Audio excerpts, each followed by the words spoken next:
বিশাল জনগোষ্ঠীর দেশ চীন প্রাচীনকাল থেকেই শিক্ষা, জ্ঞান, প্রযুক্তি আর উদ্ভাবনে তাদের খ্যাতি বিশ্বজোড়া। সেই দেশটিতেও এখন পড়াশোনা, গবেষণা, চাকরি আর ব্যবসার সুযোগ নিচ্ছেন বাংলাদেশের মেধাবীরা। বিশ্ববিদ্যালয়ে ভালো ফল করে অনেকে পাচ্ছেন বৃত্তি, শিক্ষা শেষে করছেন চাকরিও। আর দেশটিও চায় বাংলাদেশের ছাত্রছাত্রীরা নিক চীনের বিভিন্ন বিশ্ববিদ্যালয়ে বৃত্তির সুযোগ, জানুক দেশটির ভাষা আর সংস্কৃতি।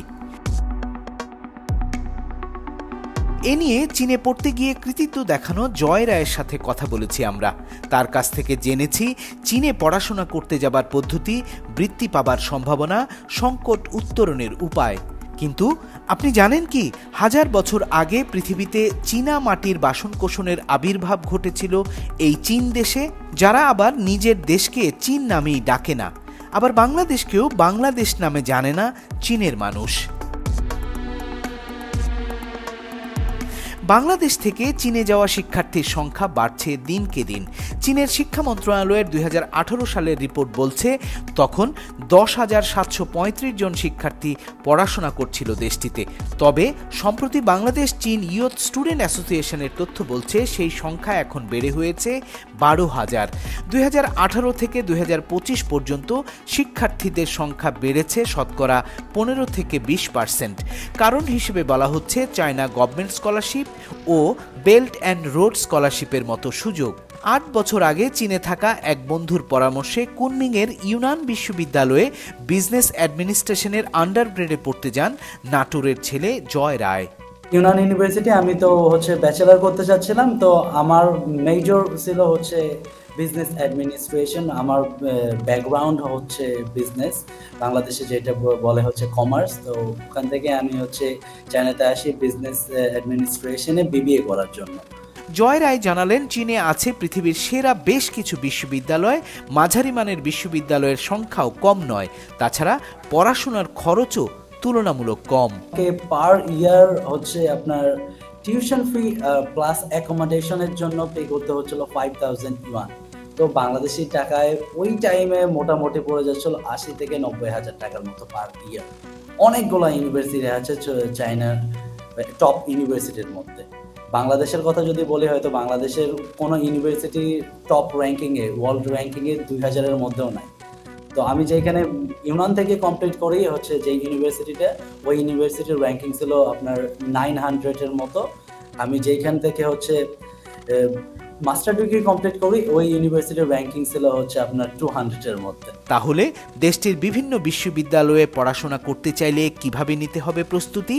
জয় রায় মনে করেন, ভাষা জানা থাকলে স্কলারশিপের সুযোগ বেড়ে যায় বহুগুণ।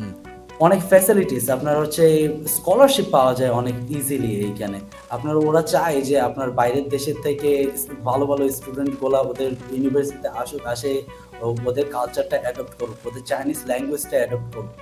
এটা ওরা চায়, এই জন্য ওরা স্কলারশিপ এইরকম প্রোভাইড করতেছে। ভাষা না জানলে নিজে নিজে দেশটির বিশ্ববিদ্যালয়ে আবেদন করা চ্যালেঞ্জিং। তাতে শিক্ষার্থীরা নিতে পারে এজেন্টের সহযোগিতা। খুব একটা ইজি না যে চাইনিজ আপনি ইউনিভার্সিটি বের করে আপনি ওয়েবসাইট থেকে অ্যাপ্লাই করে ফেললেন। আপনি যদি চাইনিজ ভাষাটা না জানেন তখন আপনার ট্রান্সলেট করতে আপনার ধরেন অনেক অসুবিধার সম্মুখীন হইতে হয়। এই জন্য আপনার চাইনিজ ইউনিভার্সিটির জন্য অনেক ভালো ভালো এজেন্ট আছে বাংলাদেশে যারা কাজ করে। তবে ভাষা না জানলেও চীনে পড়াশোনা করা যায় ইংরেজি মাধ্যমেও। তো আপনার যদি চাইনিজ ল্যাঙ্গুয়েজের ওদের একটা প্রফিসিয়েন্সি থাকে, এটা ওরা এম্বাসির মাধ্যমে অ্যাপ্লাই করতে পারে। যেরকম আপনার ইংলিশ প্রফিসিয়েন্সি থাকলো, একটা চাইনিজ প্রফিসিয়েন্সি থাকলো, একটা ভালো এডুকেশন ব্যাকগ্রাউন্ড থাকলো, তাহলে ওরা চাইনিজ এম্বাসির মাধ্যমে আপনার অ্যাপ্লাই করে চলে আসতে পারে। এতে ওদের পুরো হেলথ কেয়ার ফ্রি থাকবে, অ্যাকোমোডেশন ফ্রি থাকবে, তারপর ওরা স্টাইপেন্ড পাবে পার মান্থ যদি আপনার ব্যাচেলর ডিগ্রিতে আসে 2500 আপনার চাইনিজ ইউয়ান। জয় রায় জানালেন, চীনের বিশ্ববিদ্যালয়ে পড়াশোনা শেষ করে তার মতোই বিভিন্ন সেক্টরে কাজ করছে বাংলাদেশিরা। তবে কিছু কিছু শিক্ষার্থী ভিসার শর্ত ভেঙে মূলভূমি চীন থেকে হংকং যাবার চেষ্টা করে। এতে ভিসার শর্ত ভেঙে বিপদেও পড়ছে শিক্ষার্থীরা।